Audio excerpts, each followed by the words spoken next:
Welcome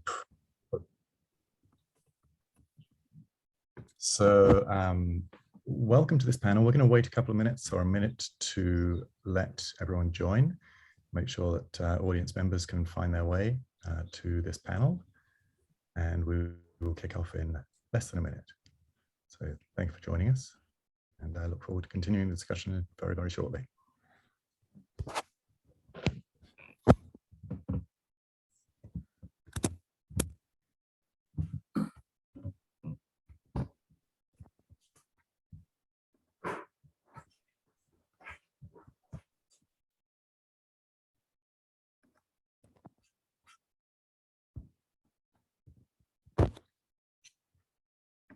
So welcome everyone to the panel on NFTs. I'm delighted that you could all join us. I am Dan Keeler. I'm the editor-in-chief at Blockworks, which is a news publication focused on crypto, blockchain, and all related technologies. I'm joined here by a couple of real experts in the blockchain-related media sector. We have Dwayne Desaulniers, who is the director of Web3 Blockchain and Data at the Associated Press. He's been working specifically in this space for years and has a deep understanding of the technology and its potential uses. So very excited to hear what he has to say. Zack Guzman is the author of the Facebook newsletter Crypto Uncomplicated, and he's a former anchor and reporter with Yahoo Finance and CNBC, who recently left Yahoo to build out a Web3 media startup. So he's staking his livelihood on Web3, which is a pretty bold move and should ensure he has a clear view of the benefits and pitfalls of this new space we're all trying to understand. As I mentioned, I'm the editor-in-chief at Blockworks, and before that, for about 8 years, I was the frontier markets editor at the Wall Street Journal, which is where I first heard about and started to understand the power of blockchain-based technology. So this panel is about NFTs. We have a lot of people listening from around the world who also want to learn about Web3 more generally. So while we'll focus heavily on NFTs and their application for journalism, we'll also have a pretty good look at Web3, how you build in Web3, and why you would want to. It's something that I think a lot of journalists are questioning and quite excited about, but obviously it's a very, very gray area. It's fast moving technology and we're all learning as we go, which is what I hope we're going to be doing for the next 45 minutes. Just as a piece of housekeeping, we're going to assume that everybody listening has at least a very basic understanding of blockchain technology, but we're also going to explain the concepts of NFTs, Web3, and so on. So please bear that in mind. Hopefully we'll strike the right balance so you won't feel we're oversimplifying, but also I want to make sure that we don't overcomplicate things and lose people who are perhaps still new to this technology. So enough with the promises. Let's start to deliver. Dwayne, I'm going to put you on the spot here to explain what an NFT is and how it could possibly be relevant to journalism. And if in the meantime, you could just give us a quick rundown on how you got into the role that you're into, which I think what that you're in is, which is extraordinary, fascinating. Yeah, that would be great. You bet. Yes, good afternoon, everybody. A real pleasure to be here. As Dan said, this is how we're all learning about, this new portfolio of technologies and its application, just by meeting and talking and exchanging war stories and especially ideas. So it's a real pleasure to be here today, and I'm looking forward to our discussion. I'm a journalist by training. I've been in newsrooms since I was about 18 years old. But mid-90s, I just sort of fell in love with the impact of the web and how it was going to affect our industry. None of us really knew thoroughly how things were going to shake out. But it was just a really sort of appealing side of the business that I just really fell in love with. And I've been doing that ever since, biz dev, media tech work at the Canadian Press, WebMD, and of course here at the AP. We started to look at blockchain tech in sort of early 2020. And that was because it was related to the US 2020 elections. And I can describe that use case in just a little bit. But one thing I do like to share with everyone, AP is looking at this purely from is this technology applicable to help our business and help our industry? This has been a characteristic of AP ever since 1848. News distribution is something that we've always been really, really heavily focused on, for obvious reasons. We started with the Pony Express, and then we shifted over to telegraph. in telephone and all those subsequent technologies. So, we sort of see blockchain as simply the next step in that sort of ongoing exercise. Is this, will this help with revenue? Will it help with advertising? Will it bring readers and newsrooms closer together? Will it protect journalists more?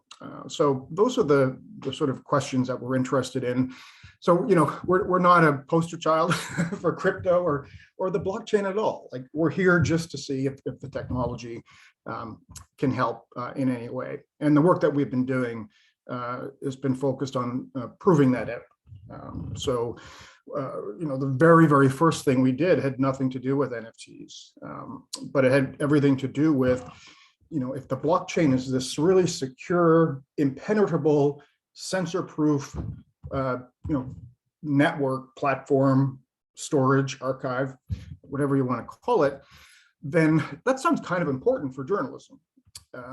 And our very first test was to document, to put on a blockchain, the race calls that AP made in 2020. So we didn't put sort of the live, vote by vote data on chain. The US presidential election you're talking Yes, exactly. about, right? Yeah. Thanks, Dan. So a pretty contentious election with lots of questions about veracity and the results perhaps being doctored and bias and. Yeah, and it was fascinating because we didn't really anticipate the depth of those questions. In the summer of 2020. So it actually turned out to be a really, really interesting exercise as a result of sort of how the election unfolded, and certainly in the weeks and months after. So that was the first thing that we did, and it was really just to say and make a statement: hey, we have this really important journalism, and we don't want anything to happen to it. We don't want it to disappear. We don't want it to be censored.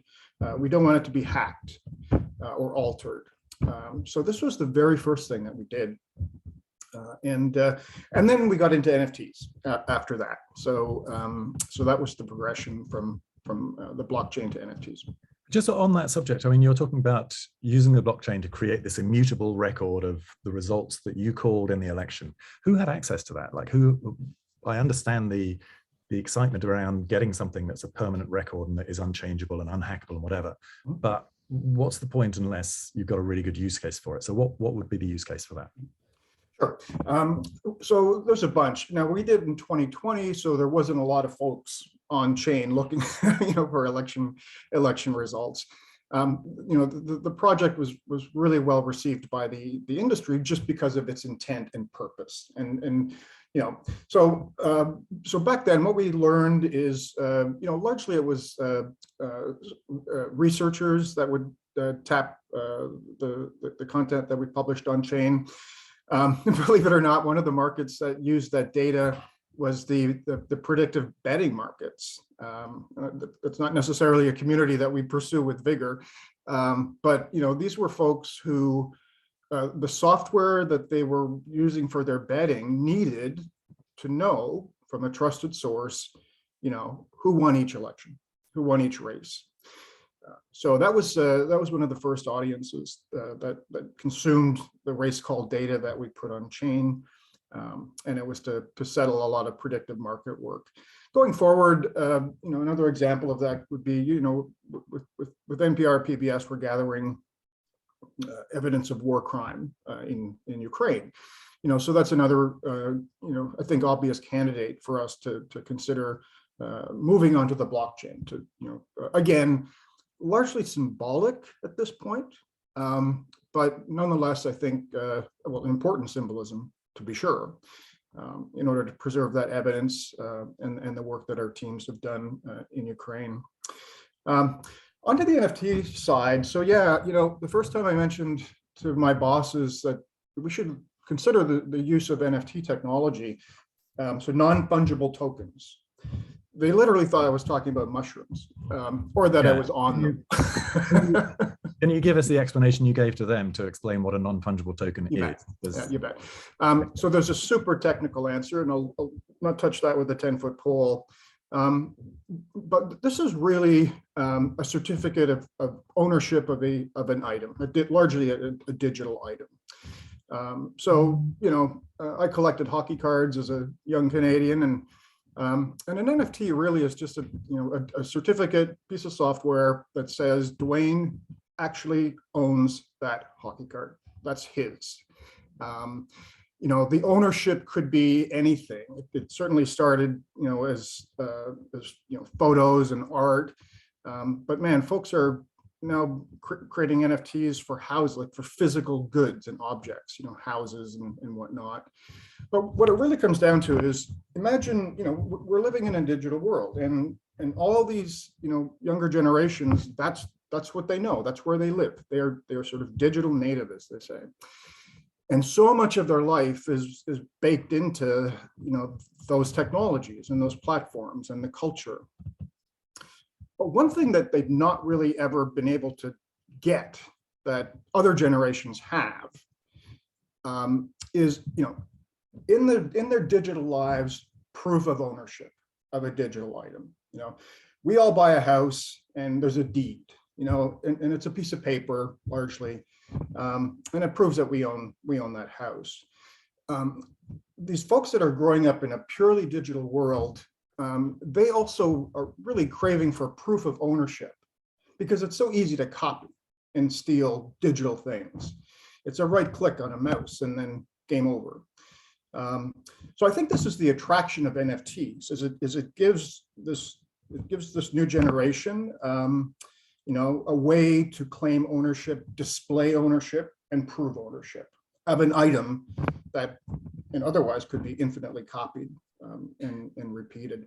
But I think in the context of journalism, like, I'd love to hear your thoughts on NFTs specifically for sort of stories and facts and ideas that are expressed through journalism, because it's almost like you want it the other way around. In art and performance art and that sort of thing, you're using an NFT to protect your rights to the property, to prevent it being copied and just shared or apparently owned by multiple different people, stolen effectively.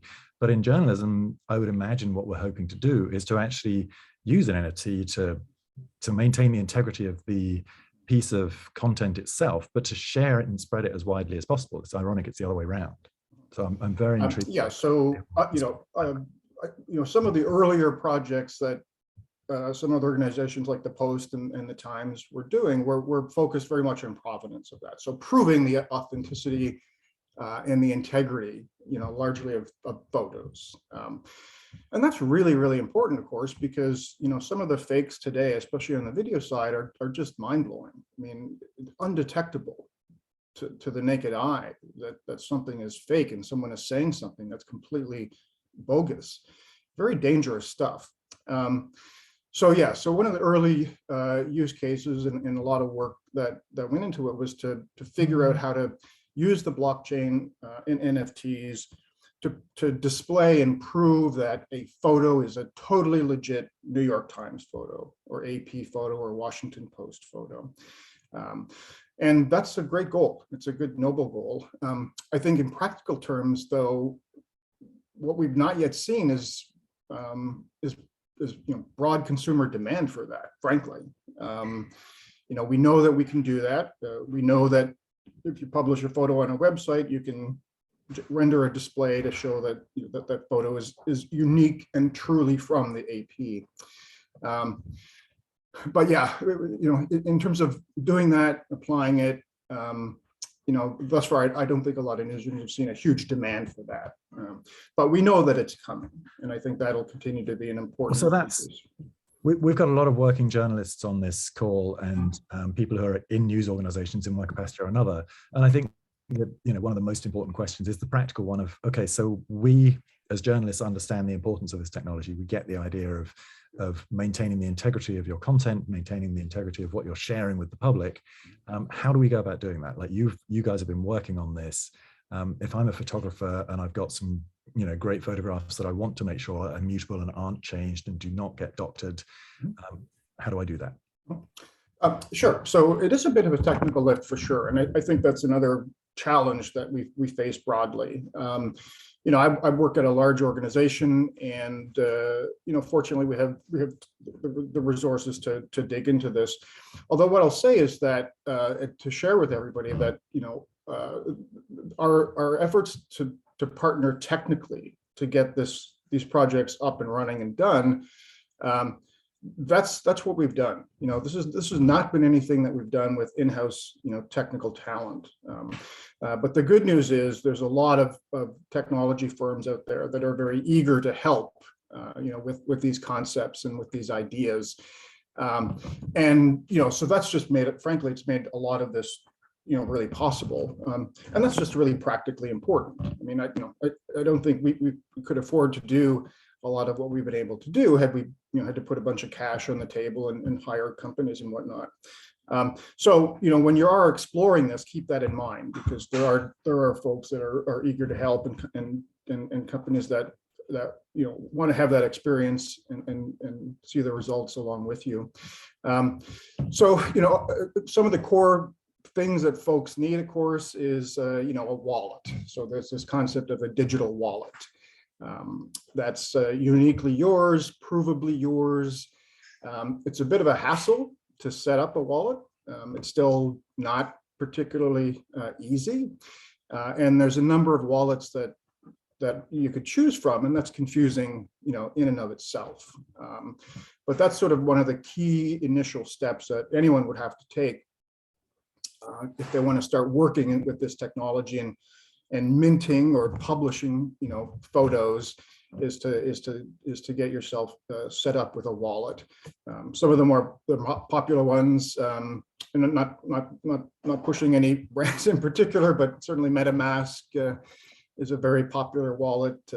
Coinbase has a wallet, and so on. So easy to find some research on that. But that would be the very first step. Yeah, and that's the first step that's going to put off a lot of people, I think. I mean, I've personally investigated, I'm reasonably tech savvy. I've personally investigated how you get hold of these wallets, what NFTs, how they work, how you mint one. And it's a lot of work. I think we need to get to the point where someone like AP creates a system, sort of front end for journalists like the rest of us, that we can just easily tap into this kind of technology without having to become technologists. And I think that's a role that Right. I'd love to see an organization like yours perhaps perform. Right. There is a firm, let me just name drop one company that I have been working with, and that's exactly what they're trying to do. Just make it, a white glove service to publish content on a blockchain. And it's ARDrive, so ardrive.io. And that's what their objective is to take the hassle and the mess and the noise out of it, and to try and make it as simple as an upload, basically. And just for full disclosure, you've got no financial interest in this particular firm? Good, no. Glad to hear it. Yeah, exactly. Product plugs are fine, but I don't want any any kind of unethical stuff going on. So I'm anxious of the fact that we've got Zack sitting here quietly and patiently waiting to jump in. Zack, thanks, Dwayne. Zack, I'd love to hear your thoughts. Firstly, when you first heard about the concept of using NFTs in media, and given you're actually a publishing journalist and you're in the world of Web3, how do you think NFTs could best be deployed by journalists in the service of both their own art and the readers that they serve or viewers? Yeah, it was interesting to hear Dwayne's thoughts through all that, kind of looking through the lens of an already established and major, news organization, and kind of where I'm at now, having left, two pretty big names in CNBC and Yahoo Finance to kind of start to unlock what some of the technology does for people who are looking to start their own things right now, which I think is kind of where a lot of the excitement around NFTs and Web3, I think, comes from and is rooted in, is kind of ground up projects and what it unlocks. I mean, obviously there's a lot of things there for blockchain technology to be used to help prove the legitimacy of a lot of these things. As Dwayne said, whether it's hockey cards or clips or photos, whatever it is, could be anything in the world. And we're seeing that now. I think that kind of speaks to the fact that nobody really knows what it's going to be best used for, or what the best opportunities are out there right now to kind of use the technology to help add real value. Because as we're kind of seeing in some of the questions here, there are other ways to legitimize things. And obviously, there are old ways of doing that, whether it's for a house or for memorabilia or whatever. There are centralized institutions or government institutions that are, their job is to prove authenticity on a lot of these things. For me though, and particularly what I kind of quit my job for, was to go explore kind of the community aspect. So as Dwayne said, you know, you can use an NFT to buy ownership of an item, but you can also very easily see how it could be used to get ownership into a community, or ownership to access, you know, paywalled or gated information, whether it's coming from a trusted news outlet like an AP, or if it's coming from just a group of individuals who are really good at what they do, independent contractors who may be independent journalists who are just really good. A very popular one that I've been following is a group of wallet sleuths who just track public transactions on blockchains and put together information on who controls those wallets and what those transactions mean, and then put all of their work together, and then they attach a token to it. In this case, an NFT information token is one of the projects out there, and it just attracts a bunch of smart people, and you start to build on that. And it kind of gets to this question of what exactly do these communities, organizations, DAOs, decentralized autonomous organizations, what do those unlock as we kind of get into this new chapter of Web3? And I know we can go down what exactly all that means later on in this panel, but I think that that's kind of, to me, an exciting piece of what NFTs unlock is the ability to actually have ownership as you know, an NFT holder here in whatever that DAO is building. And so for me, I guess personally, you know, it's true, it's taken a lot of little tiny learnings along the way. You don't really understand what Web3 unlocks unless you understand what a blockchain does. You don't understand how that all works unless you have the wallet. You don't understand basically any of this unless you kind of were attracted to the space, whether it's because Bitcoin's price has absolutely exploded over the last, you know, 10 years or whatever. And so, you know, for me, my journey started when my brother gave me half a Bitcoin as a graduation present. That got me thinking about, okay, my brother gave me a $300 gift that is now worth much more. What's going on there? Even today, Zach? It's still worth more, even today, although we're back to, I guess, where we were in 2018. So a lot of that value has come down, which gives my brother far less bragging rights for his gift back then. But still, it is appreciated. But I mean, you know, since then, we've seen a lot of experiments that have proven kind of what this technology can be used for. And the one that really triggered me was probably, I think, one that got a lot of news coverage, but confused a lot of people as well. It was the Constitution DAO, which, you know, I think for a lot of reasons deserved news coverage because it raised more than $40 million in a matter of days. And I think unlocked a lot of people's curiosities around, well, what does that do? What can you do when you have the ability to raise that much money in a short amount of time and also have proof of ownership over whatever that, you know, that DAO eventually does? In this case, it was to buy a replica of the US Constitution. But if you channeled some of that energy into maybe a more thought out, like, what do we want to accomplish, groupthink, it unlocks a lot of different things around Web3. And so that for me was just a point where I started to think about, all right, how could you apply this to media? What would that do to kind of address some of the concerns that I think we're all seeing in the media space right now when it comes to bias, and kind of, I guess, you know, letting the audience kind of start to weigh in on some of the storylines as well. So it's kind of unlocked a lot of interesting use cases here, and that's kind of why I decided now was a good time to kind of jump ship and start exploring them, get my hands dirty myself. Yeah, it's all of what you said is super fascinating. I mean, it's the potential that I get really excited about, and particularly the potential of using NFTs to, for example, find a way around censorship. There was a recent story about some people in China who were in lockdown, the sort of extreme lockdowns they've been experiencing there. Anything they posted on social media or online was just being erased and deleted. And one of them came up with the idea of actually creating NFTs of videos of what they were experiencing. And using that technology, they were able to prevent the censors from erasing it, which I think, you know, it's a very sort of rudimentary example of how NFTs can support the sort of independent nature of journalism, you know, the role of journalists to get the story out. I think my connection might be a bit unstable. I don't know whether. Yeah, looks good. You're good, Dan. From my perspective. On my end. Okay, good. As long as you can hear me, that's the most important thing. We've had a couple of questions in from the audience, and I want to make sure that we don't not get a chance to get to those. So I'm going to choose the longest one first, which I think is for Dwayne. from John Lowenstein. How do you see large-scale platforms like AP helping to create or participate in large-scale journalistic monopolies?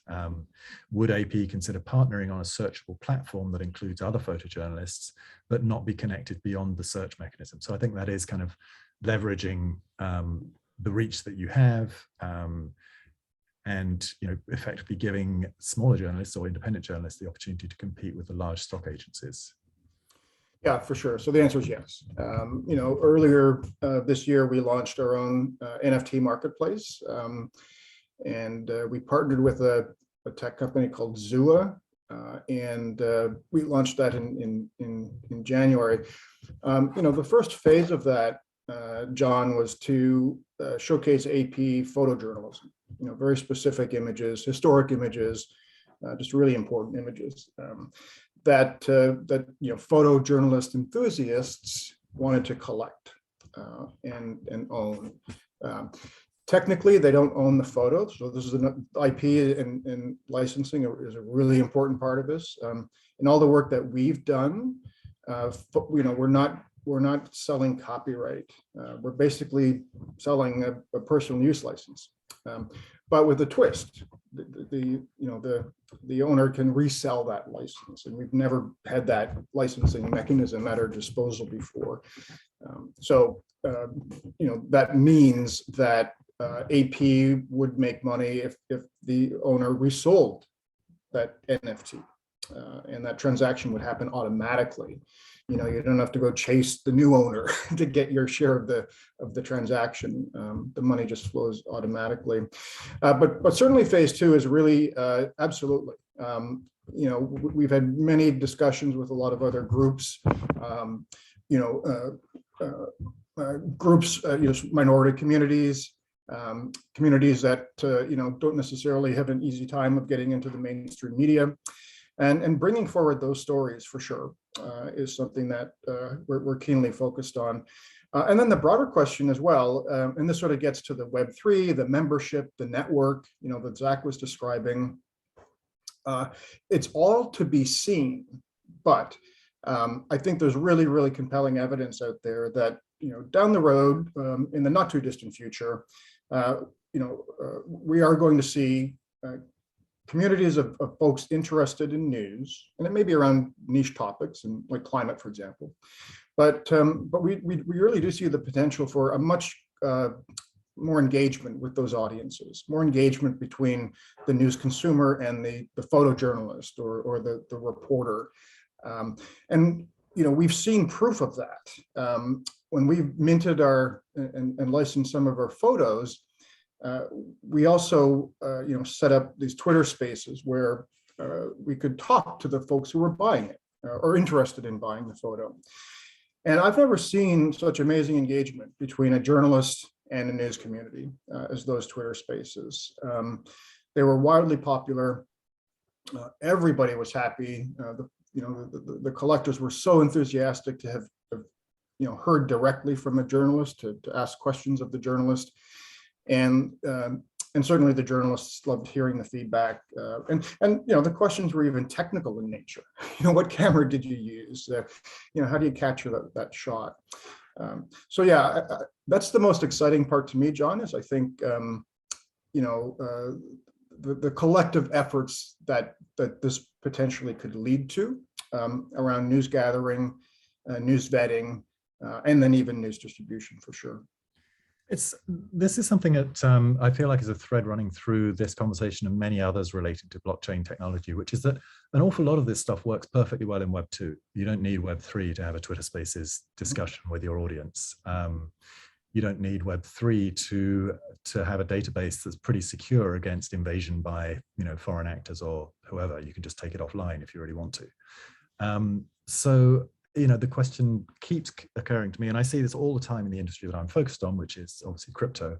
A lot of the time I just feel this question of like, is this people applying a really cool technology to a problem that could be solved in other ways? I saw this in the early days with some of the land registry around using blockchain. So you could just do that in an Excel sheet. Like the functionality is not, you don't need blockchain for that functionality. So you guys are, AP particularly, you're exploring what you can do with this stuff. But at the edge of what you're saying, I'm hearing this sense of like, yeah, we could have done this with another technology. We don't necessarily need the blockchain for this. So, frankly, do you feel like at the end of all this exploration, we might get to the point where it's like, yeah, what we have is really good as long as we manage it well. Blockchain is useful for some very specific use cases. Or do you think it will just end up underlying everything? I think it's the latter. So certainly we pick our spots. It makes no sense, and it's quite dangerous actually for us to think about just publishing the regular newswire on chain. We would not want to do that. One reason is because, at least at this point, it's super expensive to publish information onto a blockchain. And we're AP journalists are producing 1,000 stories a day, and we would have to literally pay to get each one on chain. So that's just not going to work. But the other more important concern is the blockchain is theoretically immutable. You can't erase anything from it. I mean, that's one of the pros and most interesting parts of sort of that technology and that database. So if we went and published something that we later had to correct, big problem. So it's not for everything. I think the election race calls, it's a very specific use case, Dan. If investigative journalism evidence that's been collected, i.e. like some of the war crime photography videos from Ukraine. Again, I think that's another really good applicable type of content that could be and should be considered to be published. But yeah, you're right. It's just not for everything, at least not yet. Yeah, I might jump in on that one too, Dan, because I think it's fair to point out.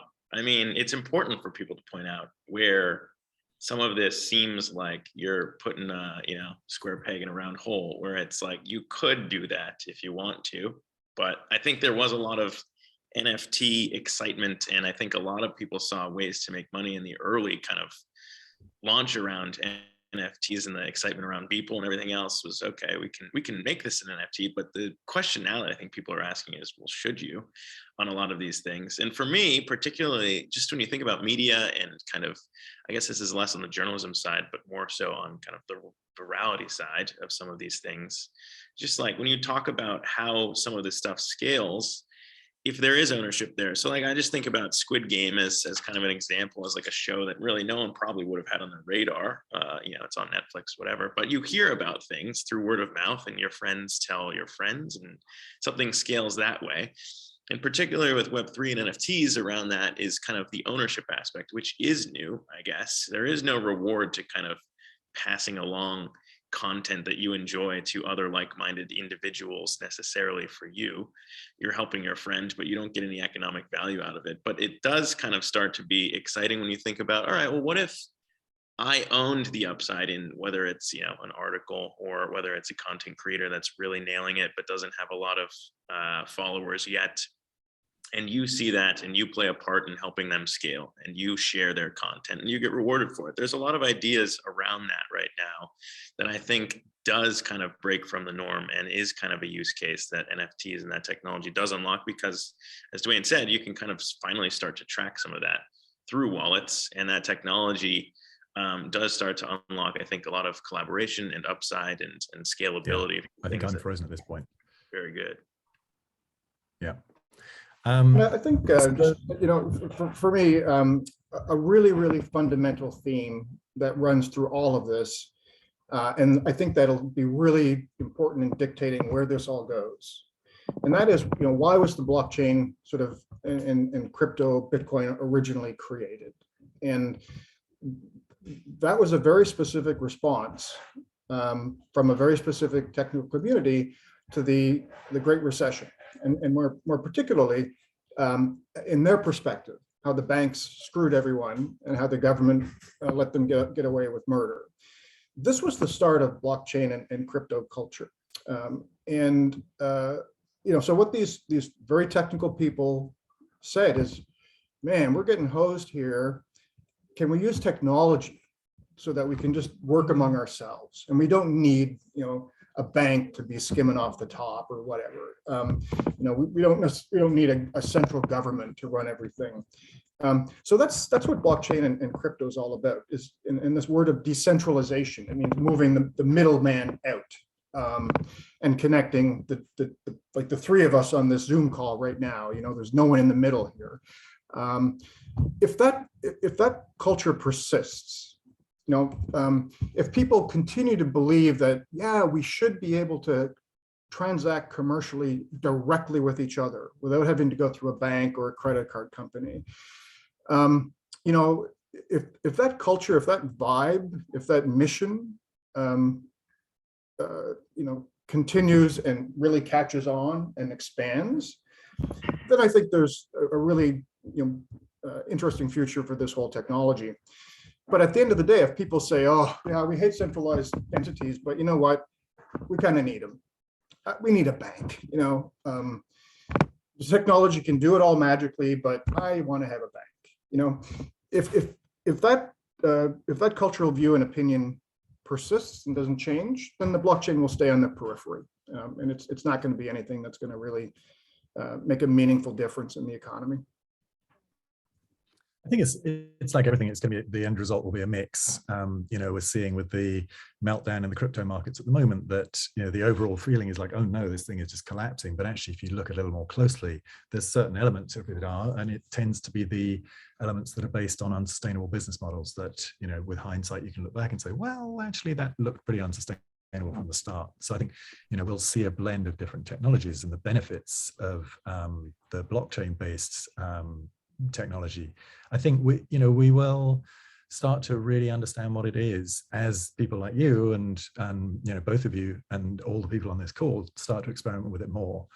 One of the things that excuse me, that I find quite interesting about it is the idea of ownership, is the idea of creators being able to earn revenue, and possibly recurring revenue when the results of their creativity are shared. We've got a reader or listener question, which is there a lot of revenue to be earned in selling personal use? And then is the secondary reselling market also a real profit margin? Or does this cannibalize syndication? Or does it cannibalize effectively the regular subscription basis? I feel like that. Yeah, I'd love Zack's thoughts on that, actually, given that you're building a business on this. Yeah, I mean, I think it's pretty easy to connect the dots around an NFT as a subscription versus, you know, the old way of doing things and just kind of signing up through, you know, your New York Times account or Washington Post or AP, whatever it may be. But the idea of having that to resell, I don't think a lot of people would get excited by it necessarily. Obviously, if you have unlimited amounts of subscriptions available, there would be no real point to kind of ever buy one and have the ability to sell if you can just cancel. But I think what is interesting beyond that is kind of, I guess, the ability to let, you know, if you think about where Netflix is going with their password sharing and everything else, there is a way to monitor it with kind of NFTs being used around that. As far as, you know, applying a Web2 kind of journalism or media model to Web3 is interesting because it unlocks a bunch of different things. And I don't know how everyone on the call feels about advertising in media or journalism, just because a lot of, I think, any page you have, if it's not all subscription revenue, will have an aspect of advertising in it. And I think a lot of people might say it is a disadvantage to the reading or viewing experience to have that thrown in there when you're trying to read a story. It doesn't exactly align incentives. And when I think, you know, to Dwayne's point, like a lot of crypto is built around, yes, decentralization, but I think it's also just kind of built around aligning incentives. The whole idea of, oh, this person's not going to, you know, run away with all the money in this crypto project because it would, if they have their money staked, it would hurt them as equally as it would, you know, everyone else kind of attaching their own money to this project. So when I think about how you align incentives in some of these things, it unlocks other revenue streams that could exist in Web3 that may not have been there before, when you have a very intimate connection with your reader. When you know, kind of, you have the information of what their wallet is and how you can interact with that. And as some, you know, Web3 creators right now are kind of experimenting with, they are seen as bastions of truth, right? And they're content creators, but they're reporting on the news and they're almost as respected as some of these other crypto publications out there. They may be one person or multiple, but you know, people trust them. And now that when you trust somebody like that, it allows them to kind of stake with you. Some of these people are running validators and earning revenue off of money that their viewers are staking with them to kind of help secure a network. So it's unlocking a totally different way of thinking about how do you monetize trust. Really, at the end of the day, I think that's what journalism is. You can lose trust so quickly if you misreport a story. So you're seen as a trusted entity, whether you're a big name or a small name, people trust you to deliver on the news. And if trust is really what you're selling at the end of the day, what does that unlock from a revenue model beyond just, you know, writing an article or publishing a video? What else can you unlock there? So I think that as I think about this, is kind of what we as journalists represent, is we're all kind of adhering to the laws of trust and making sure that we get facts out and we fact check these things. And that's really where our energy is spent, I think, but it unlocks a lot, and it's exciting. That's so important and so interesting. Talking of trust, I mean, a very practical question from one person in the audience is: do journalists well, photojournalists specifically in this case, but I'd say journalists generally, get royalties from images that AP has sold as NFTs? So for journalists generally, that would be content that AP has sold as NFTs, and for photojournalists, it would be images. Do they get royalties for that? Yes, yeah. So when we rolled out our marketplace, there was two broad misconceptions that we went to battle with on Twitter. One was that we were ruining the environment, and the second was we're ripping off content creators. We're developing this new revenue stream and not sharing. So wrong on both counts. You know, I think it is cultural that those who create content are going to be expected to participate in revenue. I think it's just a fact of life with sort of this blockchain NFT culture. Right. So the answer is yes. So there's another question that sort of relates to that, which is: how would NFTs differ from content authority initiatives, content authenticity initiatives tools, or other verification fact-checking organizations to assert provenance? Yeah, great question. So we're working with Santi Leon over at the CAI.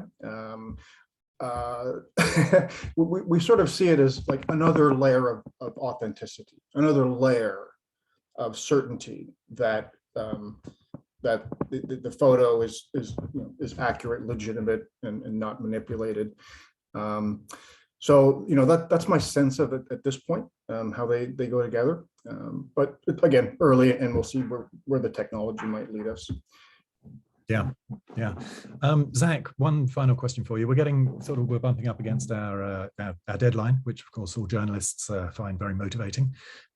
So Zack, excuse me, can you tell me just a little more about this Web3 thing that you're building? I'm super intrigued, and I'm sure lots of people in the audience are. Yes.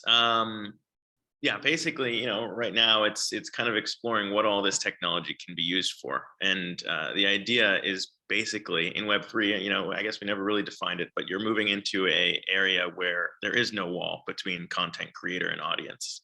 So what we're trying to do right now by building out a Web3 media startup is exploring what it means to break down that wall when you can bring other collaborators into the room, into the newsroom, if you will, and work on content that they can kind of work with you on, but then also enjoying the upside as this entity grows. So allowing them to kind of get in on the ground floor and help build it with us. But I think there's a lot of interesting things that are going to be happening here in the next year. Even though the market may look dead, excitement may be gone, I think we're at the stage where this technology is finally going to be applied to, I think, solve, as we discussed here on the panel today, a lot of pain points that exist in our industry. So, you know, stay tuned. I'll be speaking a little bit more on it at NFT NYC and another kind of area here in New York. But yeah, a lot to come there. We got like a month before we're out of stealth. And just a couple of parting notes. You know, there's so much to talk about. So we could go all day. But I would say, number one, there's a lot of sleazy characters in NFT land, a lot, and trust your gut. If something just looks really weird and slimy, trust your gut, because it's probably true. But at the same time, of course, there's incredibly legitimate development happening. Really smart people. So don't be fooled by the shiny objects that people are pushing.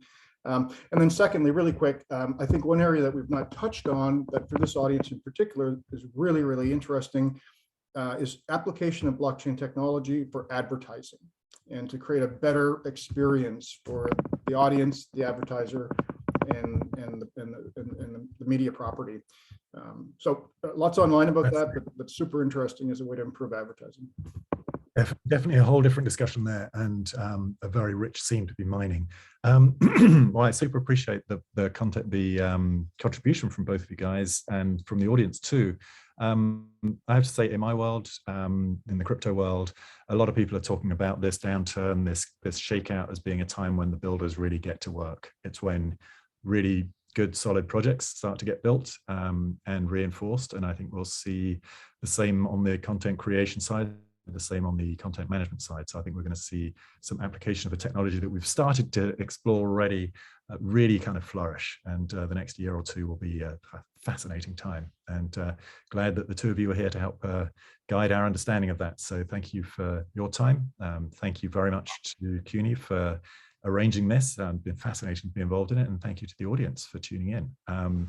Before you disappear, I'll just let you know that next up at 2 p.m. is the panel Designing a DAO for Your Brand. So Zach, you might want to stay online for that. I may have to, but thanks again for chatting with us, Dan. Great job. All right.